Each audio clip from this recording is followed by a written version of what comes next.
কথিত তো আছে যে তাদের কোরবানির গোশত তাদের কর্মী সমর্থকদের বাইরে দেয় না।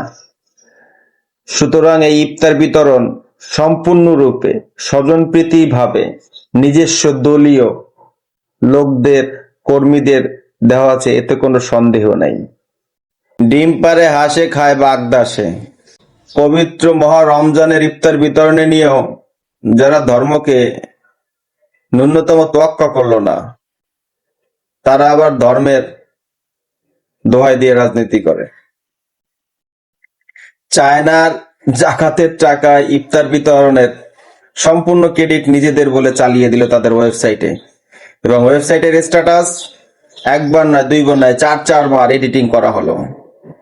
লজ্জা পেলাম তখন যখন এইরকম কর্মকাণ্ড নিয়ে চায়না এম্বাসি তাদের পেজে আবার একটা স্ট্যাটাস দিল যে এটা ঠিক হয়নি, এটা ভালো হয়নি।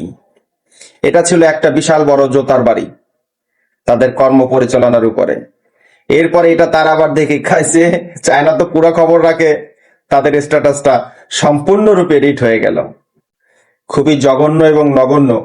আমরা অতীতের রাজনৈতিক দলগুলোর যেরকম মিথ্যাচার, নাটকীয়তা দেখেছি, এখন এসে দেখলাম যে শালার এই নাটকীয়তার বাইরে কোনো দল নেই। তার ধর্ম বেঁচে দেওয়া পার্টি বলেন, আর একেবারে সেই মানে কি আর বলবো ভাই।